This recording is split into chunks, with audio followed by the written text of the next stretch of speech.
Happening right now, an emergency court hearing that could keep government food assistance going for 42 million of the nation's most vulnerable Americans.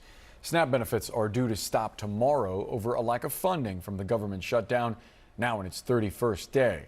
Right now, a federal judge in Rhode Island is looking into a lawsuit that claims the USDA, quote, needlessly plunged SNAP into crisis, even though there are appropriated funds available that could and must be used for those benefits. Okay, so this is absolutely massive, and I need you to understand just how significant what I'm about to tell you really is, because what just happened in the United States Senate is sending shockwaves through Washington and exposing something that Trump and his allies desperately wanted to keep hidden.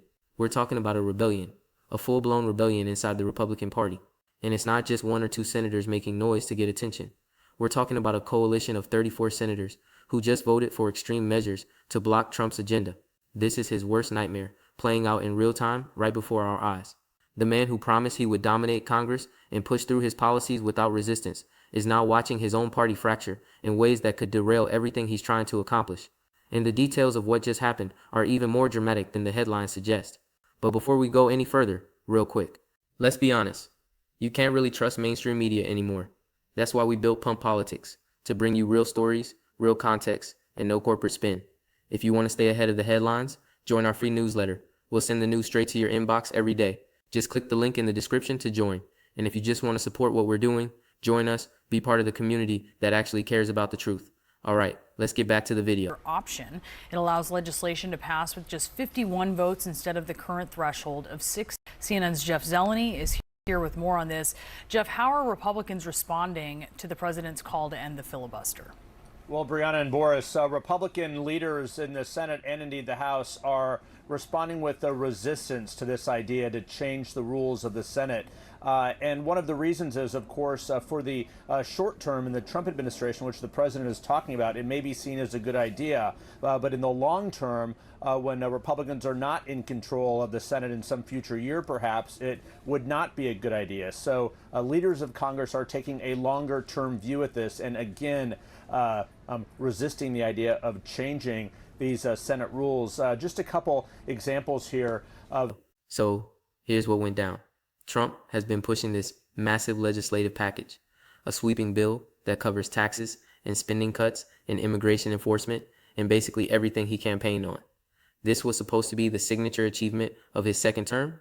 This was supposed to prove that he could get things done now that Republicans control both chambers of Congress. This was supposed to be a victory lap showing that the Trump agenda is unstoppable. But instead of a victory lap, he got a knife in the back from members of his own party. The vote in the Senate came down to razor-thin margins. We're talking about a 50-50 split that required Vice President J.D. Vance to come in and cast the tie-breaking vote just to keep the bill alive. And that only happened after multiple Republican senators made clear they were done going along with whatever Trump wants. 3 GOP senators, Rand Paul and Susan Collins and Tom Tillis, crossed party lines and joined Democrats in opposition to the bill. That might not sound like a lot, but when you only have a 53-47 majority, 3 defections is catastrophic. Think about what this means. Trump won re-election. Republicans won the Senate. They control the House. On paper, this should be the easiest legislative environment imaginable for pushing through a Republican agenda. And yet here we are watching Trump's signature bill barely survive by a single vote. Watching Republican senators publicly defy him. Watching his coalition crack under the weight of a bill that even his own party members think goes too far. This isn't supposed to happen. This is the nightmare scenario that Trump's team was desperately trying to avoid.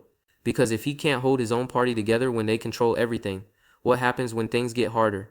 What happens when the midterms approach and vulnerable senators start worrying more about their re-election than Trump's agenda? What happens when the pressure really starts to build? And the substance of this bill is what's causing so much internal conflict. According to the Congressional Budget Office, this legislation would add $3.3 trillion to the deficit over the next 10 years.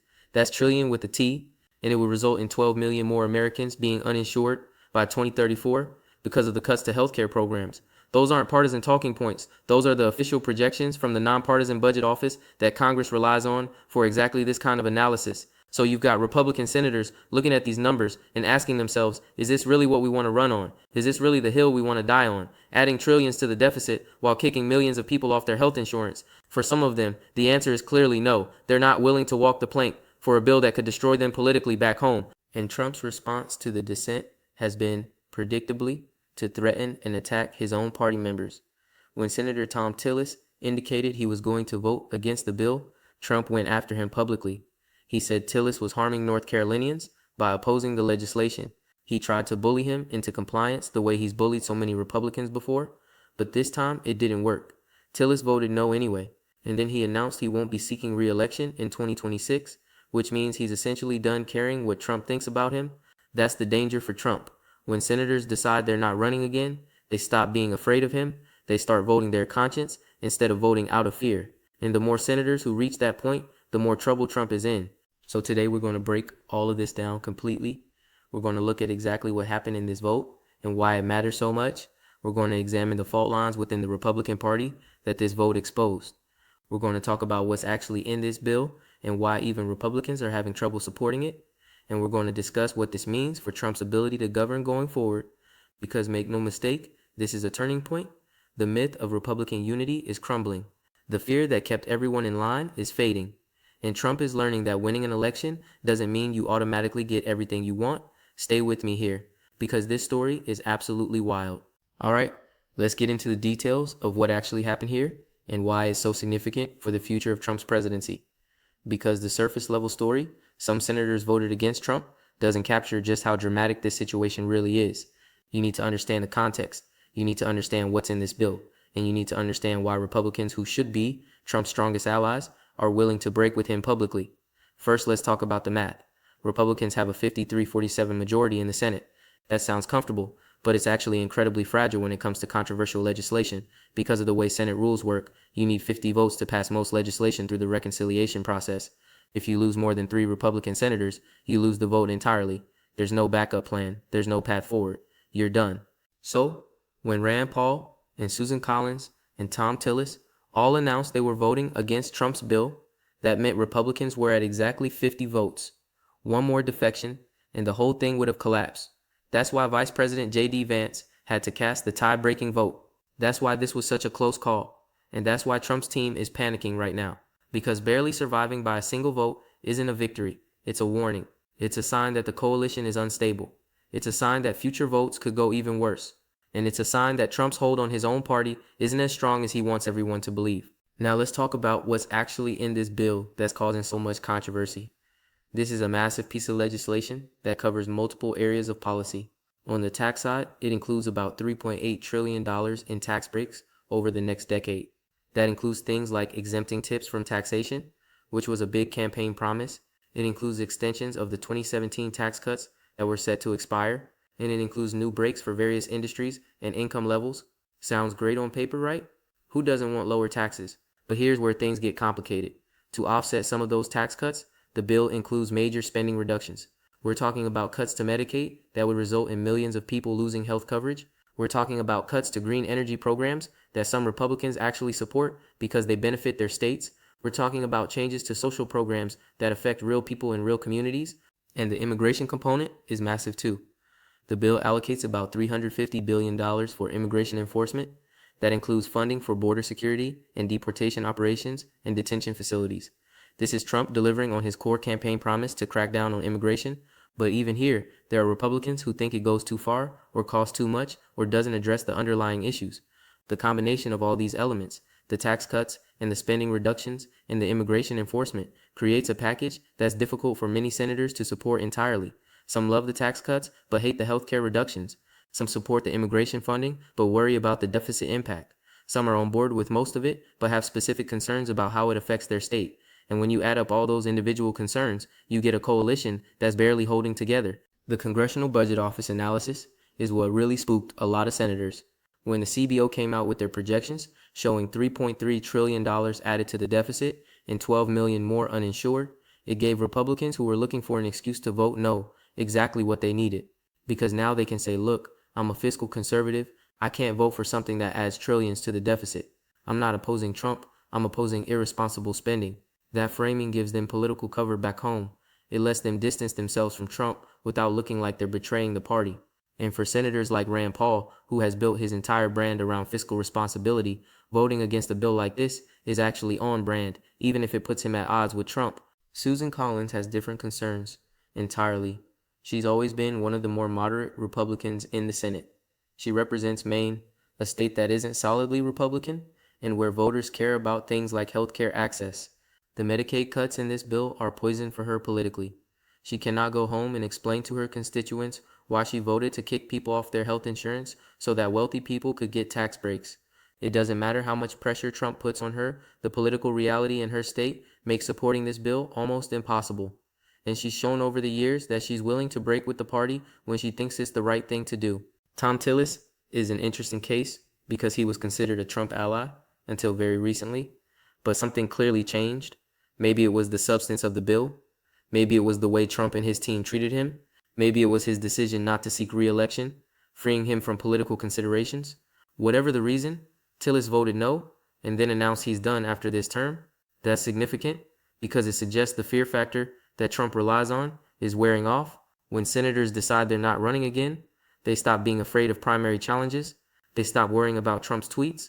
They start voting based on what they actually believe rather than what they think will keep them safe politically. And as more senators reach that point, either through retirement or through deciding they'd rather lose than compromise their principles, Trump's leverage diminishes. The response from Trump to this rebellion has been exactly what you'd expect. He attacked Tillis publicly, saying his vote was harming North Carolinians. He tried to frame the dissenters as traitors to the Republican cause. He deployed his usual tactics of intimidation and social media attacks. But here's the thing, it didn't work. Tillis voted no anyway. Collins voted no anyway. Paul voted no anyway. The threats and the attacks and the pressure campaign failed to change a single vote, and that should terrify Trump's team, because if the intimidation doesn't work anymore, what does he have left? His entire political strategy is built on the idea that Republicans are too scared to cross him, but these votes suggest that fear is fading. Senators are starting to calculate that maybe crossing Trump isn't as dangerous as crossing their own voters on issues that actually matter to them. And this creates a real problem for Trump's legislative agenda going forward, because this bill barely passed, and it was supposed to be the easy one. This was supposed to be the gimme. Tax cuts and border security and spending reductions. These are supposed to be things Republicans agree on. If he can't hold his coalition together on this, what happens with more controversial legislation? What happens when he tries to push something that's genuinely divisive within the party?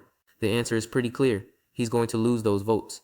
He's going to face even more defections, and he's going to have to either water down his agenda to get it passed or accept that some of his priorities simply aren't going to happen. The Democrats, meanwhile, are having a field day with all of this. They're pointing to the CBO projections and saying, look at what Republicans are trying to do.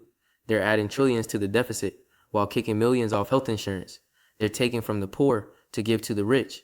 They're breaking every promise they made about fiscal responsibility. And those attacks are landing because, well, they're basically true, according to the official budget analysis.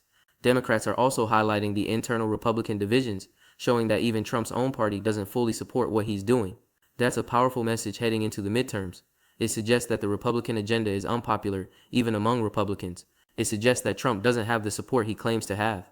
And it gives voters permission to oppose the Republican agenda without feeling like they're opposing everything Republicans stand for.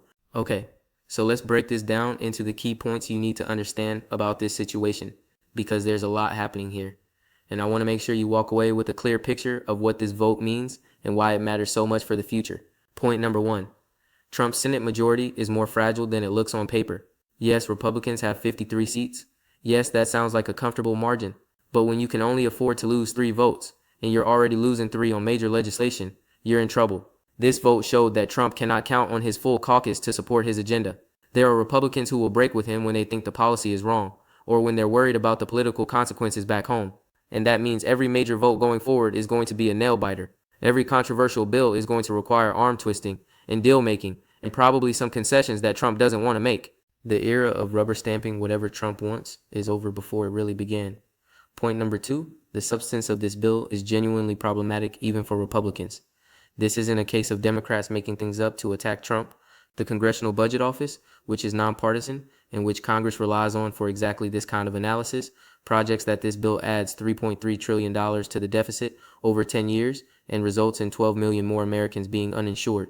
Those are devastating numbers. Those are numbers that make it very hard for Republicans who campaigned on fiscal responsibility to vote yes. Those are numbers that give vulnerable senators an excuse to break with Trump even if they otherwise support his agenda.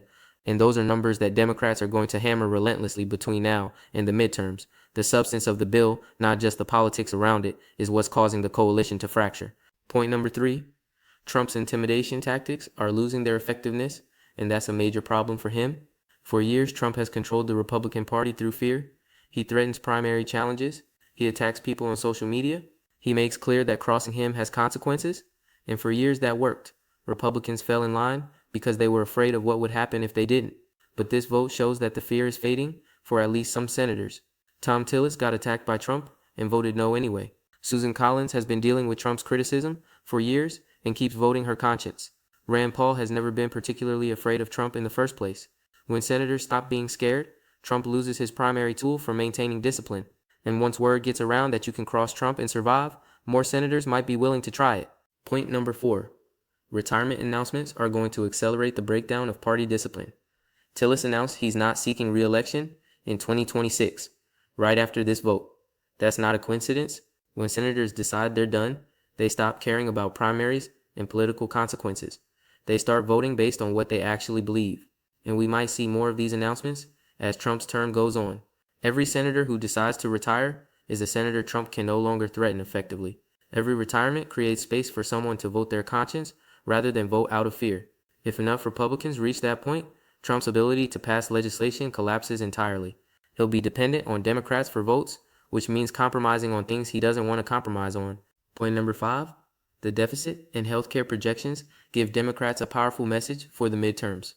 When the nonpartisan budget office says your bill adds trillions to the deficit and kicks millions off insurance, that's a gift to the opposition. Democrats can run ads saying Republicans voted to take away your health care to give tax breaks to billionaires. They can point to the official CBO numbers as proof. They can hammer this message over and over in every competitive district, and some Republicans know this, which is part of why they voted no. They're thinking about 2026. They're thinking about having to explain this vote to voters who don't follow politics closely, but do know when their healthcare costs go up or their coverage disappears. The political vulnerability this bill creates is real, and Republicans are already worried about it. Point number 6. The immigration funding shows Trump's priorities, but also creates its own problems. Allocating $350 billion for immigration enforcement is a massive commitment. Is Trump delivering on his core promise to crack down on immigration? But that money has to come from somewhere. And when you're simultaneously cutting healthcare programs and adding to the deficit, voters start asking questions about priorities. Why are we spending hundreds of billions on deportations while cutting Medicare? Why are we building detention facilities while people are losing their health insurance? Those questions don't have easy answers, and they create openings for Democrats to paint Republicans as having the wrong priorities for working families. Point number 7. This is just the beginning of Trump's legislative problems. If he's struggling this much with a bill that includes tax cuts and border security, imagine what happens with genuinely controversial legislation. Imagine what happens when he tries to push something that divides the party even more. The coalition that barely held together for this vote might completely collapse for future votes. And Trump doesn't have the political skills or the willingness to compromise that would allow him to build broader coalitions. He governs through intimidation, and when intimidation stops working, he doesn't have a backup plan. That's a recipe for legislative gridlock, even with Republican majorities in both chambers. So where does this leave us? We've got a president whose signature legislative push barely survived by a single vote. We've got Republican senators willing to publicly defy him on major legislation. We've got official projections showing the bill adds trillions to the deficit while millions lose insurance. We've got intimidation tactics failing to keep the coalition together. We've got retirements that will accelerate the breakdown of party discipline. And we've got Democrats armed with devastating attack lines heading into the midterms. Trump won the election. Republicans control Congress. And yet here we are, watching his agenda hang by a thread, while his own party fractures around him. This is not what winning is supposed to look like. This is not the dominant governing majority that Trump promised. This is a fragile coalition that's already cracking under pressure, and we're only a few months into his term. What happens when the real crises hit? What happens when the economy falters or a foreign policy disaster unfolds? If Trump can't hold his party together when things are relatively calm, he's going to struggle mightily when things get hard, and things always get hard eventually. The 34 senators who voted for extreme measures to block his agenda represent something important. They represent the limit of Trump's power. They represent the reality that elections give you an opportunity to govern, but they don't guarantee you'll succeed. They represent a Republican Party that's more divided than it appears, and more willing to break with Trump than anyone expected. And they represent a warning about what's to come. If this is how his presidency starts, imagine how it ends. Hit that subscribe button because you're going to want to be here as this story continues to unfold. The legislative battles are just beginning. The Republican divisions are only going to get worse. And Trump's nightmare of watching his agenda collapse despite controlling everything is only going to intensify. The cracks are showing, the coalition is fracturing, and the man who promised winning would be easy is learning just how hard governing actually is. Until next time.